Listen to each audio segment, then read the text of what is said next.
오늘은 사도행전입니다. 사도행전 1장 보시겠습니다. 사도행전 1장 1절로 우선 3절까지 한 목소리로 합독을 해 보시겠습니다. 데오빌로여, 내가 먼저 쓴 글에는 무릇 예수께서 행하시며 가르치시기를 시작하신부터 그가 택하신 사도들에게 성령으로 명하시고 승천하신 날까지의 일을 기록하였노라.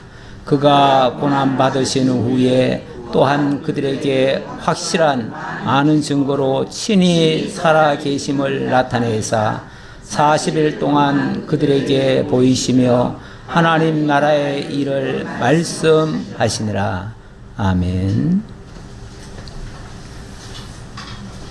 네, 매우 중요한 말씀들이 사도행전 1장부터 나오기 시작합니다. 오늘은 사도행전 들어가면서 사도행전의 서론격으로 개요부터 한번 살펴보도록 하고자 합니다. 본서의 요절과 주제, 기자와 기록 연대, 기록의 목적과 그 시대적 배경, 그리고 내용 분해, 그리고 성경의 본서의 위치, 이런 것들을 좀 살펴보려고 하는데요.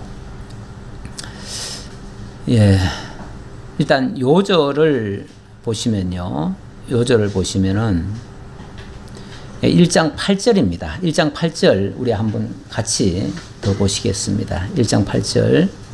오직 성령이 너희에게 임하시면 너희가 권능을 받고 예루살렘과 온 유대와 사마리아와 땅끝까지 이르러 내 증인이 되리라 하시니라. 아멘. 목적은 예루살렘과 유대와 사마리아와 땅끝까지 이르러 내 증인이 되리라, 이렇게 말씀하셨는데, 이건 되라고 명령하는 말이 아니고 하나님이 하시겠다고 하는 당신의 의지를 강력하게 표현한 말씀이에요. 그러니까 되리라, 반드시 될 것이다, 그 말이죠. 반드시 될 것이다. 어떻게 해요?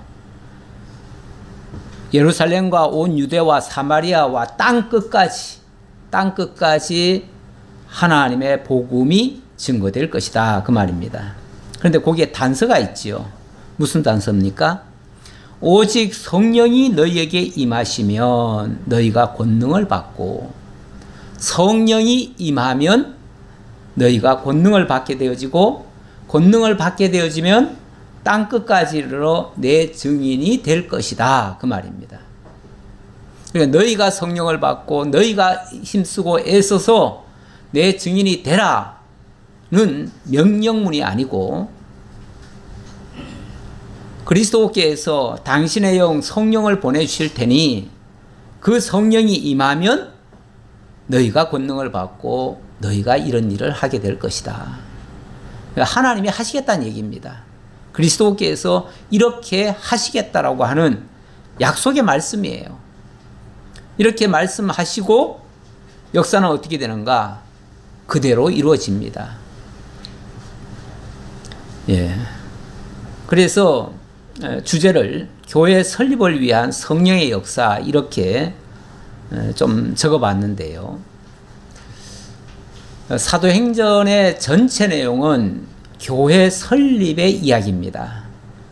교회가 이 땅에 창립이 되어지고, 그리고 창립된 교회가 전 세계로 뻗어나가면서 곳곳에 설립이 되어집니다. 창립과 설립이라는 용어는요, 맨 처음 시작하는 것을 창립이라고 하고 그 다음부터는 설립이라고 해요. 오늘날 우리가 교회를 세우고 그리고 예배를 드릴 때 설립 예배 또는 창립 예배, 이렇게 적는 경우가 있는데 여기에 구분이 안 돼서 그러는데요. 처음 시작된 교회는 창립이라고 하는 것이 맞습니다.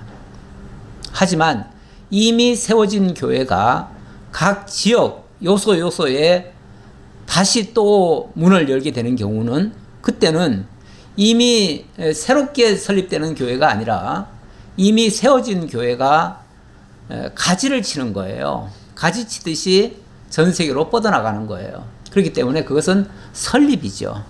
그래서 우리는 설립이라는 용어를 쓰는데 가끔 이것을 창립이라고 쓰는 경우도 있더라. 그런 것을 참고로 말씀드리고요. 자, 오늘 제가 사람들의 관심사와 예수님의 관심사가 상당히 다름을 발견하고 그것을 좀 제가 적어놔 봤습니다. 6절 한번 볼까요? 6절. 6절에 보니까 그들이 모였을 때 예수께 여쭈어 이르되 주께서 이스라엘 나라를 회복하심이 이때니까 하니, 주께서 이스라엘 나라를 회복하심이 이때니까, 이게 사람들의 관심사예요. 예수님 당시에 수많은 사람들이 예수님을 따라다녔습니다. 왜 따라다녔냐 하면은 예수님을 따라다니면 엄청난 능력이 나타나서 이스라엘 민족이 로마 치하에서 벗어나서 해방이 되고 독립을 할 것이라고 기대를 했습니다. 그런데 나중에 보니까 예수님이 너무 어이없이 십자가에 못 박혀 죽으시잖아요. 그래서 다 끝난 것 같잖아요. 오죽하면은 예수님의, 물론 직계 제자는 아닙니다만은 예수님의 제자 중에 엠마오로 두 사람이 내려가면서 자기네들끼리 하는 말이 있어요. 그 사람들이 어떻게 말을 하는가. 지난번 누가복음, 제가 마가복음 할 때 누가복음 이 말씀을 잠깐 언급을 해드렸는데요. 24장 19절 이하에 보니까 이르되 나사렛 예수의 이르니 그는 하나님과 모든 백성 앞에서 말과 일에 능하신 선지자이거늘 우리 대제사장들과 관리들이 사형 판결에 넘겨주어 십자가에 못 박았느니라. 우리는 이 사람이 이스라엘을 속량할 자라고 바랐노라. 우리는 이렇게 기대했다 그 말이에요. 그런데 그 기대가 와장창 무너졌습니다. 이스라엘을 구원하기는커녕 그 자신이 가장 치욕스러운 십자가, 저주의 십자가를 지고 어이없이 죽어버리니까. 그래서 제자들도 야, 이제 더 이상 우리에게는 희망이 없다. 그래서 우리 다 포기하고 옛날로 돌아가자. 그래서 나는 갈릴리로 가겠다. 나는 엠마오로 가겠다. 그리고 다시 물고기 잡겠다. 그러면서 다 뿔뿔이 흩어졌어요. 그런데 우리 예수님이 줄곧 말씀하신 것은 이 세상 나라의 회복이 아니었습니다. 그래서 1장 7절에 보니까 이르시되 때와 시기는 아버지께서 자기의 권한에 두셨으니 너희가 알 바 아니요 오직 성령이 너희에게 임하시면 너희가 권능을 받고 예루살렘과 온 유대와 사마리아와 땅끝까지 이르러 내 증인이 되리라. 땅끝까지 이르러 하나님의 나라가 이 땅에 세워지고 그로 말미암아 그 일에 너희는 나의 증인이 될 것이다. 이 말씀이거든요. 그러니까 예수님의 관심사는 하나님의 나라예요. 하나님의 나라인데 자꾸 세상 나라를 가지고 기준으로 설명을 하니까 안 맞는 거죠. 자, 그래서 우리 사도행전의 내용은 바로 하나님의 나라가 이 땅에 어떻게 실현되는가, 그리고 그것이 온 세계에 어떻게 확정이 되어지는가, 이런 내용을 소개하고 있다. 그렇게 말씀드릴 수 있고요. 기자와 기록 연대를 좀 보면요. 기자는 누가입니다. 누가. 근데 이 사람의 직업이 의사라고 그래요. 그런데 요즘은 의사 하면은 굉장히 높은 지위라고 할까요? 높은 자리죠. 예. 얼마 전에 무슨 다큐에 제가 내용은 자세히 안 봤습니다만은 공대에 미친 중국, 의대에 미친 한국, 뭐 그런 다큐가 한번 나온 적이 있어요. 예. 한국 사람들은 전부 너나 할 것 없이 똑똑한 사람들은 전부 다 의대를 간다는 거예요. 왜요? 의대 가면 사회적 신분이 지위가 높아지고 또 경제적인 부까지 얻을 수 있고 모든 사람들로부터 존경을 받는 그런 직업군이 되거든요. 한마디로 돈 잘 벌고 출세할 수 있다. 이제 그런 차원이에요. 거기에다 목표를 두니까 너도 나도 똑똑한 사람들이 다 그쪽으로 가버린다는 거죠.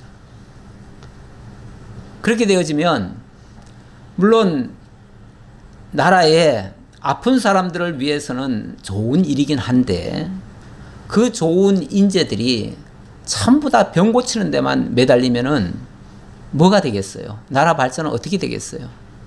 그런 사람들이 앞장서서 정말 전문적인 분야를 개척해 나가고 한국이 좀 더 세계적인 경쟁을 해서도 무엇에든지 뒤지지 않을 그런 첨단 분야에도 나가고 이래야 되는데 그쪽으로는 안 나가는 거죠. 그쪽은 별로 돈벌이가 안 되니까. 예, 제가 의사 얘기하다가 그렇게 말씀드렸는데 지금은 이렇게 존경받고 대우받는 의사들이지만 우리나라 초기만 해도요. 의사들은 옛날에 백정 하시던 분들 중에서 의사가 되신 분들이 많습니다. 예. 물론 백정하고 의사가 무슨 상관이 있겠느냐 싶은데 외국 그 알렌이나 이런 사람들이 우리나라 선교 들어와 가지고 초창기에 접한 사람들이 그들이었어요. 사회적으로 멸시천대받고 무시당하고 이런 사람들.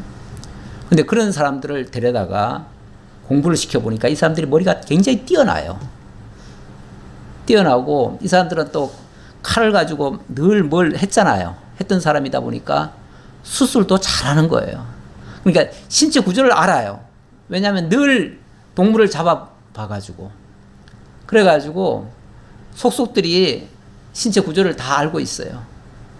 그래서 어디를 자르면은 뭐가 나오고 이런 것들을 다 알아요. 장기들을. 그래가지고 의사로 키우는데 굉장히 유리했어요. 그래서 나중에는 훌륭한 의사들이 백정 가문에서 많이 등용이 됐습니다. 왜 이야기를 하냐면은 이 누가라고 하는 사람이 원래는 종이었다고 그래요. 하인이었대요. 그런데 굉장히 고위직에 있는 사람의 종이었는데 이 사람이 그 주인의 병을 고쳐줬대요. 그리고 이제 의료는 좀 배웠나 봐요. 그러니까 옛날에 의료인들은요, 이 고위직 사람들이 아니라 저 밑에 있는 사람들일 가능성이 많아요. 그런 사람들이 사실은 의료라고 하는 게 굉장히 좀 사람들이 꺼리는 것들을 많이 만지게 되잖아요. 예. 그런 거기 때문에 높은 사람들은 잘 안 해요. 저 아래 사람들이 그런 일을 하는 거예요. 그러다 보니까 이 사람이 그 주인의 병을 고치고 나서 큰 이제 상으로 받은 것이 뭐냐면 노예에서 풀려난 거예요. 풀려나 가지고 자유민이 됐대요. 그리고 의사로서 활동을 하게 됐는데 그때 이 복음을 받은 거예요. 복음을 받아서 한평생 결혼도 안 하고 나중에는 바울을 따라다니면서 바울과 함께 바울의 주치의가 돼가지고 바울과 함께 복음을 전하는 일에 끝까지 충성을 다했다고 그래요. 그래서 사도 바울의 편지 속에 이 누가가 여러 번 나옵니다. 여러 번 나오면서 이 누가의 직업이 의사였다는 것이 설명이 되어져요. 한 예를 들어보면 골로새서 4장 14절에 보니까 사랑을 받는 의사 누가와 또 데마가 너희에게 문안하느니라. 이렇게 이때는 누가하고 데마가 같이 사도 바울 곁에서 충성을 다하고 있었다라고 얘기를 했는데, 또 디모데후서 4장 10절 가보니까요, 디모데후서는 나중에 기록이 됐거든요. 근데 나중에 기록된 성경을 보니까 여기는 또 데마에 대해서 이렇게 얘기하네요. 데마는 이 세상을 사랑하여 나를 버리고 데살로니가로 갔고, 그레스게는 갈라디아로, 디도는 달마디아로 갔고, 누가만 나와 함께 있느니라. 맨 마지막에 의사인 누가가 사도 바울 곁을 지켰다는 겁니다. 끝까지. 사도 바울도 사실은 노년에는 몸이 많이 여러 군데 약한 데가 있고, 눈도 안 좋다고 했고, 또 뭐 위장병도 있었던 것 같고, 여러모로 불편함이 많았던 것 같은데, 그도 어찌 보면은 결혼 안 했잖아요. 복음을 위해서 정말 주님 앞에 헌신을 각오하고 한평생 복음만을 전하고 있었는데, 그 옆을 지키던 누가도 결혼도 안 하고 그야말로 이 사도 바울을 뒷받침하면서 다른 사람들이 다 떠나갈 때도 끝까지 함께 지키면서 그렇게 복음 전하는 동력자가 되었다. 굉장히 이런 면에서 굉장히 소중한 사람이라고 보여지고요. 그리고 이 사람의 성격도 성경 속에 자세히 녹아 있는데요. 우리 하나님이 각 사람 그 저자의 성격까지 하나님은 다 활용하셔서 기록을 하게 하거든요. 아주 섬세해요. 아주 세밀하게 기록을 해요. 그래서 누가복음이 다른 성경에 비해서 상당히 양이 많고요. 제가 왜 누가복음 얘기를 하냐면, 누가복음과 사도행전이 같은 저자예요. 같은 저자라서 제가 누가복음과 같이 얘기를 해요. 굉장히 자세하게 또 자기가 다 살피고 객관적 팩트에 의한 것만을 기록하는 그런 사람이에요. 원래 의사들이 그렇잖아요. 의사들이 굉장히 치밀합니다. 섬세합니다. 아주 자세하게 보고요. 아주 작은 것 하나도 놓치면 안 되는 그런 성격을 가지고 있어요. 그래서 세밀하게 모든 것을 다 살피고 그러면서 그야말로 사도 바울 곁에서 끝까지 함께 했던 그런 사람이라고 볼 수 있습니다. 이런 면에서 매우 귀한 사람이고요. 이 사람이 84세에 아주 성령 충만한 가운데서 잠이 들었다, 이렇게 기록한, 성경에는 없는데 그 내용은 다른 서신에, 다른 책에 그런 내용도 있다고 합니다. 이 사도행전이라는 이 책 이름이 처음부터 사도행전이라고 한 건 아니고요. 뭐 거룩한 사도들의 행전 이렇게 불려지다가 또 성령의 행전으로도 불려진 적이 있습니다. 왜 그러냐면 여기에 물론 사도들의 활동 상황이 담겨 있죠. 담겨 있는데 사도들이나 또는 뭐 스데반이나 일곱 집사나 뭐 교회의 여러 가지 이야기들이 쭉 나옵니다. 나오는데 거기에 항상 키포인트는 성령께서 그렇게 하셨다는 겁니다. 성령께서. 그래서 성령께서 각 사람에게 함께 하셔서 그런 역사들을 이루어내셨기 때문에 결국 각 사람이 그 일을 한 게 아니라 각 사람 이면에서 역사하시는 그 성령의 역사, 여기에 포인트를 많이 두고 있다는 거예요. 그래서 성령의 행전으로도 불려지기도 합니다. 또 물론 이것이 누가복음 기록한 다음에 두 번째로 누가가 기록했기 때문에 누가의 제2복음 이렇게도 불려지기도 한다고 합니다. 어쨌든 이 말씀은 누가복음과 많이 밀접한 관계가 있다. 자, 이렇게 볼 수 있고요. 자, 기록 목적 및 배경을 좀 보면요. 일단 시대적 배경을 보니까 이스라엘 회복을 꿈꾸던 유대인들과 로마의 아주 갈등이 고조되었던 그런 시절입니다. 이 성경이 기록될 그 시기가 주전 61년에서 63년경이라고 하는데요. 64년에 무슨 일이 일어나냐 하면은 로마의 대화재가 일어나고 그것 때문에 기독교가 엄청난 박해를 받게 되어지고 기독교가 완전히 사라져요. 사라지고 보이는 기독교는 이제 사라지고 그 남은 성도들은 카타콤 지하 동굴에 들어가서 지하 묘소죠. 공동묘지 지하를 뚫고 그 속에 들어가서 숨어서 사는 그런 시기입니다. 이제 그 다음이 그렇게 됐고요. 여기는 물론 그 정도까지는 아닌데, 그 바로 직전이니까. 그때 상황은 여기 안 나옵니다. 그때 상황은 안 나오고, 그 직전 상황으로만 소개되기 때문에, 그래서 64년 이전에 기록됐다라고 말씀드릴 수 있겠지요. 예. 굉장히 갈등이 심할 때다, 이렇게 얘기했는데, 아까 예수님의 제자들의 관심사와 예수님의 관심사가 전혀 달랐다고 했죠? 예, 달라요.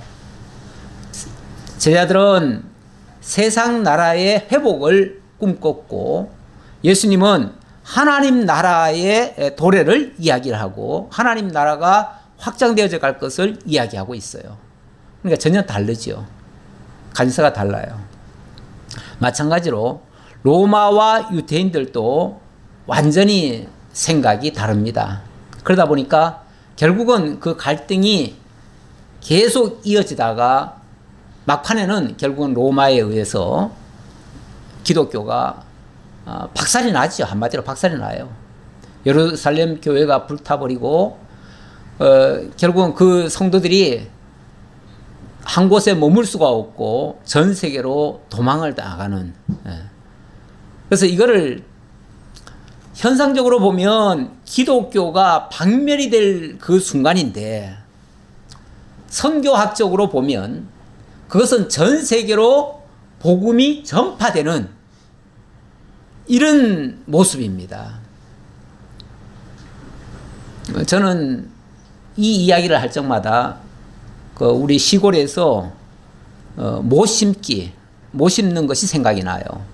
뭐라고 하는 것이 원래는 벽실을 뿌려가지고 작은 논에다가 벽실을 뿌립니다.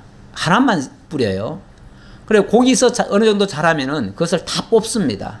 뽑아가지고 전체 들판에다가 다 갖다가 뿌려놓죠.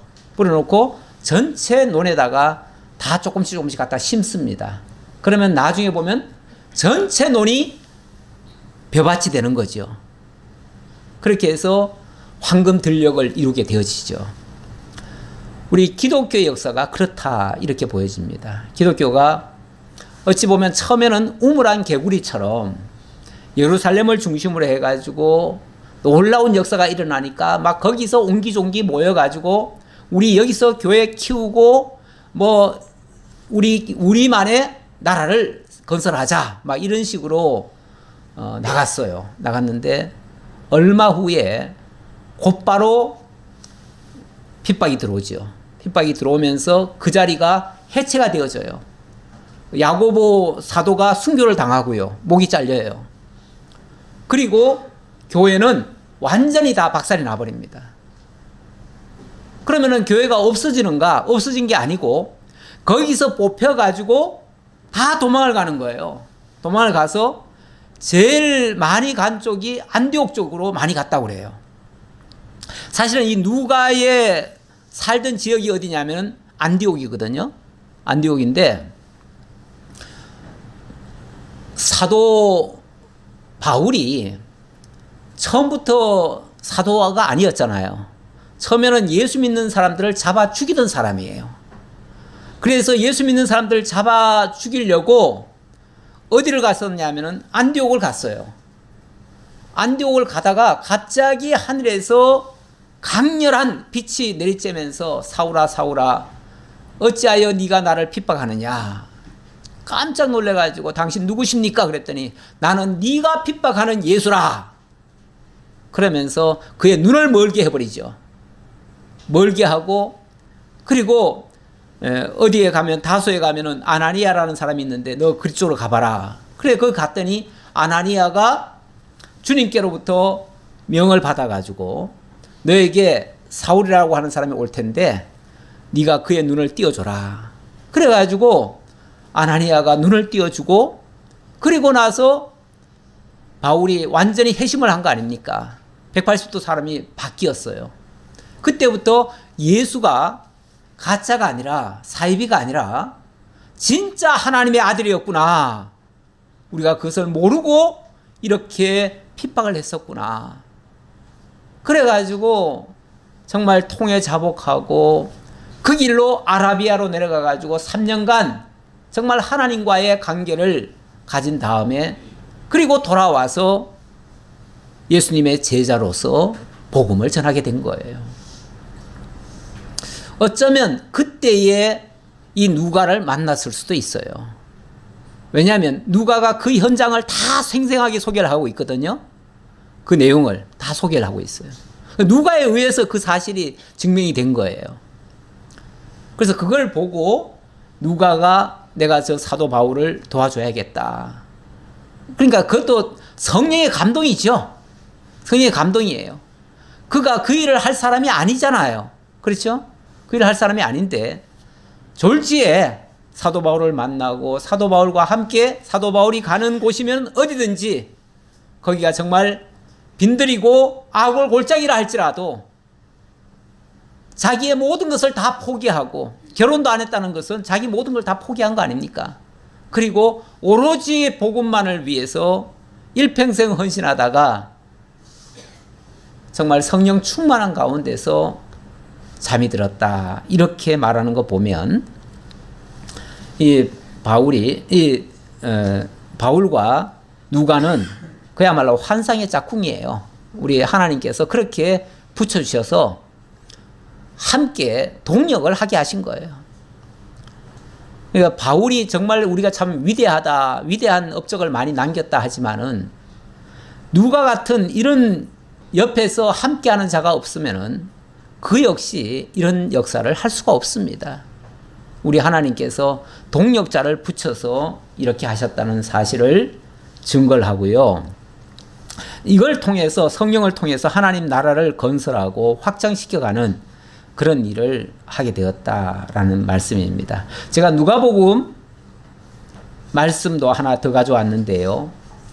그 시대를 알고 그 내용을 좀 알기 위해서 이 사도행전과 누가복음이 어떻게 연계가 되어 있는가를 보려고 하나 적어왔습니다.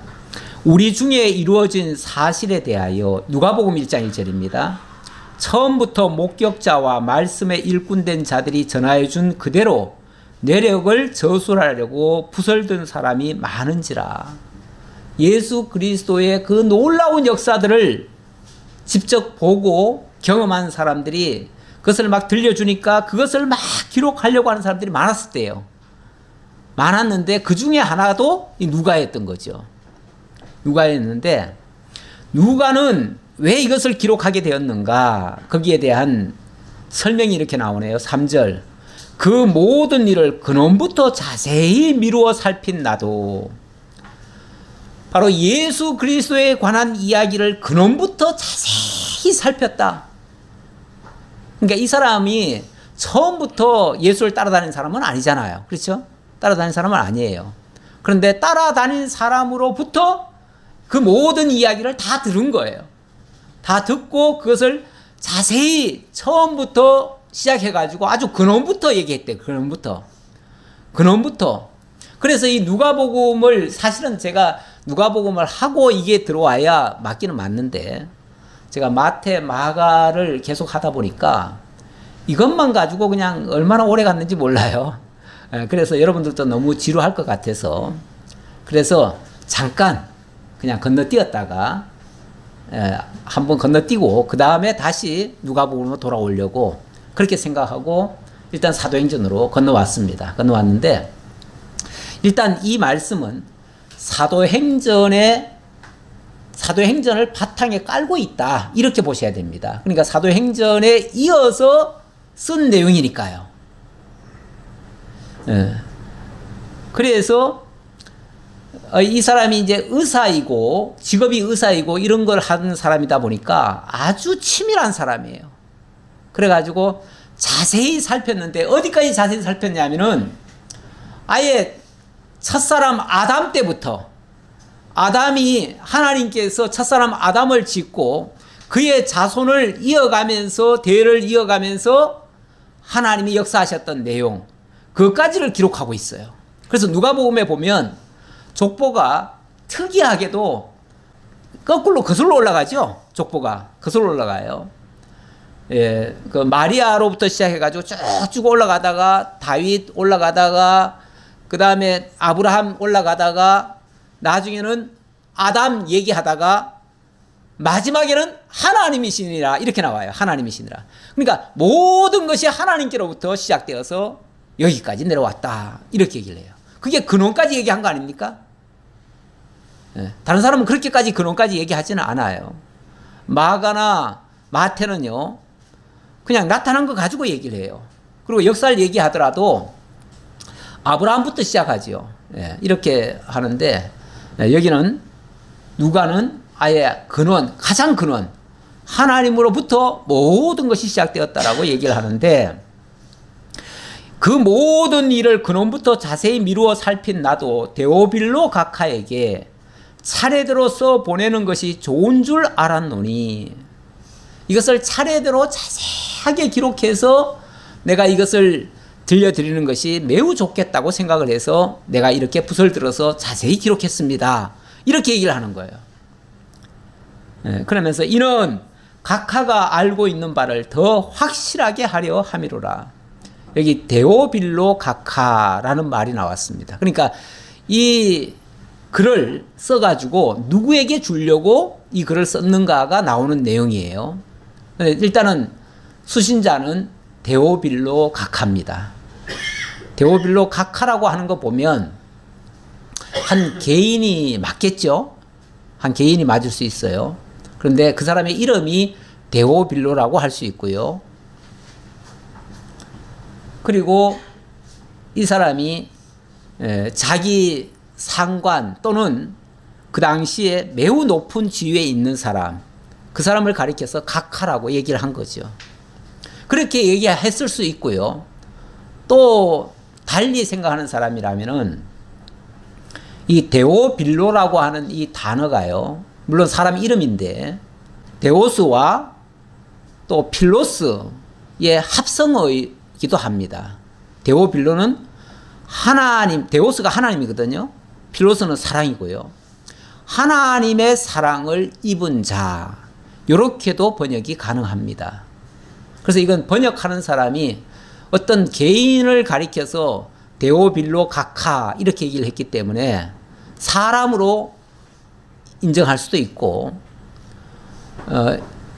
그렇지 않으면은 데오빌로, 다시 말하면 하나님의 사랑을 입은 정말 존경하는 분들에게 이렇게 썼을 수도 있다, 그 말이죠. 그래서 그 당시는 분명히 데오빌로라고 하는 한 개인에게 이 내용을 자세히 기록해 가지고 전달하려는 목적으로 이것을 썼다라고 볼 수 있습니다. 그런데 결과적으로는 이것이 모든 하나님의 사랑을 받는 자들에게 이 편지가 주어지는 것이 마땅하다, 그 말이죠. 그래서 이 말씀이 결국은 성경으로 편제가 돼서 오늘 우리에게까지 전달이 된 거죠. 그리고 그 당시의 상황을 가장 정확하게, 가장 세밀하게 우리에게 들려줄 수 있는 내용이 사실 이 말씀 말고는 그다지 많지 않습니다. 물론 부분적으로는 있는데 이렇게 자세하게 기록되어 있는 것은 그다지 많지 않습니다. 그런 의미에서 이 누가복음과 바로 이 사도행전, 이것은 굉장히 밀접한 관계이기도 하고요. 또 연이어지는 말씀이기도 하고, 또 그런가 하면 또 분명히 다른 점이 있어요. 다른 점이 뭐냐면 누가복음 같은 경우는 예수님이 이 땅에 오셔서 하나님의 아들로 오셔서 우리의 모든 죄를 대신해서 십자가를 지시고 죽어지시고 그리고 3일 만에 부활하시고 하나님께로 승천해 가셨다라는 것까지 설명했거든요. 그리고 나서 예수님이 내가 가면 너희에게 유익이라 내가 성령을 보내주겠다. 그러면 그가 와서 너희를 세상 끝날까지 함께하며 너희에게 진리로 모든 것을 다 알게 해줄 것이다. 그러면서 성령을 약속하셨거든요. 그리고 그 성령이 오셔서 하나님의 나라 이루실 것을 약속하셨거든요. 그런데 진짜 사도행전에 딱 들어와 보니까 곧바로 성령이 오시는 거예요. 그리고 그 말씀하신 그대로 제자들에게 성령으로 권능을 입고 그들이 가는 곳곳마다 복음을 전파하게 되는 거예요. 제가 아까 말씀드렸지만 그때 상황은 정말 죽느냐 사느냐 하는 이런 엄청난 핍박의 시기였는데요. 제가 갈등 시기라고 그랬는데 갈등이라고 하는 게 그렇다고 그래요. 이 갈과 등나무, 갈나무와 등나무가 정반대로 돌아간대요. 둘 다 이렇게 나무를 타고 올라가는 그런 식물인데 이 갈, 그러니까 칡넝쿨. 예. 예. 칡넝쿨은 왼쪽으로 감는가 봐요. 그리고 등나무는 오른쪽으로 감는데요. 근데 이게 둘이 따로 같이 만날 일이 별로 없겠지만 만약에 같이 만나버리면 하나는 오른쪽으로 돌아가 버리고 하나는 왼쪽으로 돌아가요. 정반대로 돌아가니까 얼마나 꼬이겠어요. 이러면은 이게 이제 갈등 현상이에요. 갈등 현상이 두 개가 다른 것이 그냥 같이 꼬여가지고 올라가 버리면 풀 수도 없고 결국은 다 죽어요. 다. 자기네들끼리도 다 죽어요. 자기네들도 죽고 나무도 죽이고 모든 것이 다 죽어요. 갈등의 끝은 다 멸망이에요. 그런 상황인데 이 갈등을 풀기가 쉽지 않거든요. 정반대로 꼬여가지고 얼마나 또 힘은 셉니까? 칡넝쿨 엄청 강합니다. 등나무도 엄청 강해요. 등나무 가지고 등으로 저거 만들잖아요. 침대도 만들고 뭐 의자도 만들고 하잖아요. 그렇게 강렬한 것들이 서로 그냥 얽혀가지고 고집 피우고 양보 안 하니까 결국은 다 죽지요. 하나님의 나라와 세상 나라가 맞부딪히면 이런 갈등 현상이 일어나요. 그래서 죽기 살기로 서로 싸우는데 물론 하나님의 교회가 승리를 거두는데 자, 이런 내용을 여기 데오빌로 각하는 상당한 지위에 있었던 사람 같은데 그 사람이 추구하는 그 예수는 이 사람이 데오빌로라고 이름을 지은 거 보면 하나님을 믿는 사람 같긴 해요. 하나님 믿는 사람 같긴 한데 자세히 잘 모르는 사람에게 자세하게 기록을 해서 알게 하는 것. 여기 4절에 보니까 이는 각하가 알고 있는 바를 더 확실하게 하려 함이라. 그러니까 이미 알고 있지만 더 확실하게 하려고 알려준다. 그 말이죠. 어쨌든 이런 배경 하에서 복음이 기록이 됐다. 이렇게 말씀드릴 수 있고요. 자, 본서의 내용 개요입니다. 내용은 오늘은 이제 1장, 이 사도행전은 어떤 면에서 좀 단순하게 기록이 되어 있어요. 1장은 예수님의 약속의 말씀이에요. 그리고 2장부터 28장까지는 예수님의 약속의 말씀이 성령을 통해서 이루어지는 거예요. 결론적으로는 예수님의 약속의 말씀을 성령이 이루어가는 역사. 그래서 성령의 역사다 그 말이죠. 그런데 성령은 결국 예수 그리스도께서 보내신 영이기 때문에, 보내신 당신의 영이기 때문에 결국은 그리스도께서, 천상에 계신 그리스도께서 이 지상에 당신의 성령을 보내셔서 영원하신 하나님의 약속하신 그 하나님의 나라를 이루어 가시는 내용이다. 이 세상 나라 속에 하나님의 나라를 심는 일이다. 뭘로요? 성령을 통해서. 이런 내용이다 그 말이죠. 1장은 거기에 대한, 그렇게 하실 거에 대한 예수님의 약속이에요. 약속. 물론 예수님의 약속이니까 예수님이 마지막 부활 승천하기 바로 직전에 이 말씀을 하신 거예요. 아까도 잠깐 얘기했지만 제자들과 함께 40일을 부활 후에 같이 계셨거든요.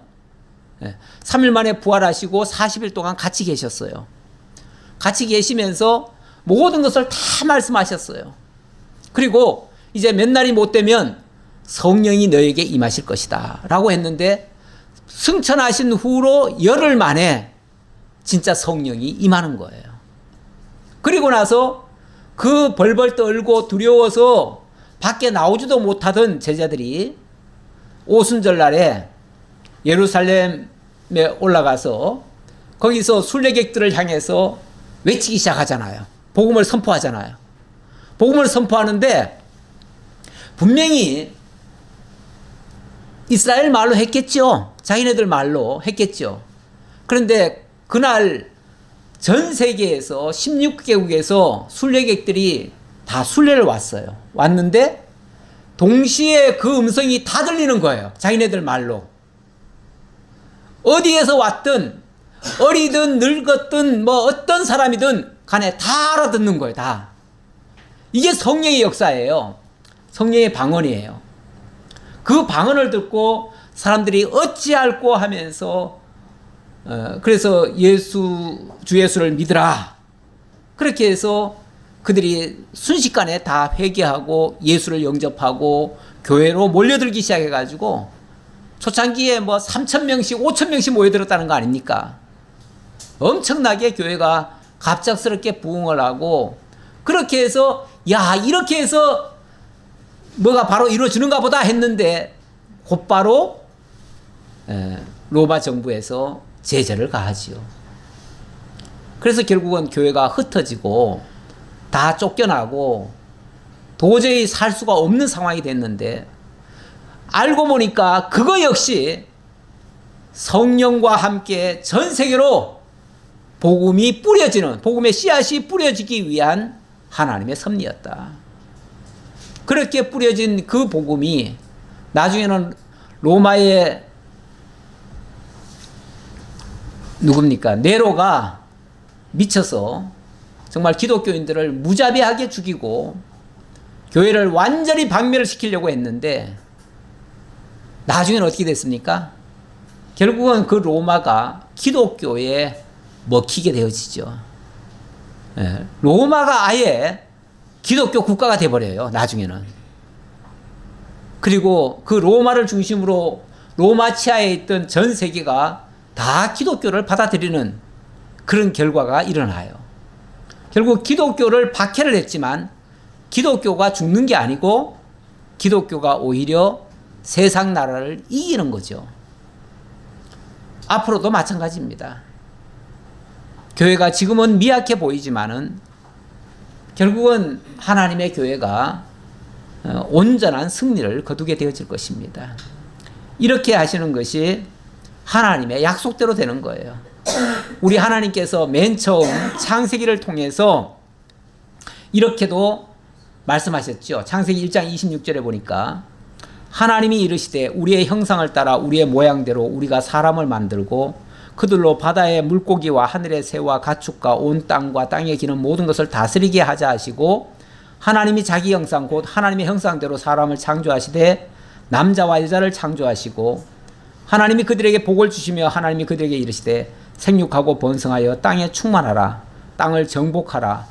바다의 물고기와 하늘의 새와 땅에 움직이는 모든 생물을 다스리라 하시니라. 이게 나라를 약속한 겁니다. 나라를 약속한 건데 이게 하나님의 나라 약속입니다. 첫사람 아담에게 하나님 나라를 약속하신 그 하나님께서 결국 둘째 아담 예수 그리스도를 통해서 이 땅에 당신의 나라, 하나님의 나라를 완성하시고 당신의 의로 온전히 구원해 주시겠다고 하는 그러한 약속을 하시는 겁니다. 그 약속을 하시고 성령을 통해서 이루어 가시는 내용, 그것이 사도행전의 내용이다. 제가 본서의 위치까지는 사실은 설명을 드려야 맞기는 맞는데 이 장면 다음에 한번 조금만 더 드리고 그리고 본론으로 들어가도록 하겠습니다. 오늘은 본론까지는 못 들어가고요. 사도행전의 서론만 말씀드렸습니다. 본서는 이 본서의 위치는 구도만 구경하시고 다음 주에 자세히 설명을 드리도록 하겠습니다. 기도하겠습니다. 감사합니다. 하나님. 하나님께서 영원하신 계획을 가지시고 하나님의 나라를 세우시고 그 나라의 백성으로 우리를 아들로 삼아주시고 영원한 천국을 우리에게 보장해 주시겠다고 약속하신 말씀, 오늘도 사도행전을 통해서 저희들이 들었습니다. 이 기쁘고 복된 소식을 저희들에게 들려주셨지만 우리의 관심사는 여전히 이 땅에 머물러 있을 때가 많습니다. 세상 것이 전부인 양, 이 세상에서 성공하고 이 세상을 목표로 삼아서 지금까지 달려왔습니다. 하지만 우리 하나님의 관심사는 영원한 하나님의 나라, 영원한 천국이고 그 땅에서 영원 무궁토록 하나님과 더불어 함께 살아가는 그러한 나라인 것을 저희들에게 다시 일깨우셨사오니 우리의 눈을 좀 더 밝히 뜨고 땅의 것을 바라보는 자가 아니라 눈을 들어 하늘을 바라보는 자가 되게 하시고 영원한 소망을 가지고 천국을 사모하는 저희 모두가 되도록 인도해 주옵소서. 먼저 앞서간 믿음의 선배들이 우리를 그 하나님의 나라를 소개하면서 그 나라로 갈 것을 권면하고 인도해 왔습니다. 우리들도 그 믿음의 선진들을 따라서 주님의 나라 가는 데까지 어떠한 환난과 핍박도 다 이겨내고 모든 역경 극복하고 참으로 주님과 더불어 영원한 복락 누릴 것을 소망하며 살아가는 저희 모두가 되게 하옵소서. 감사드리옵고 예수님 이름으로 기도하옵나이다. 아멘.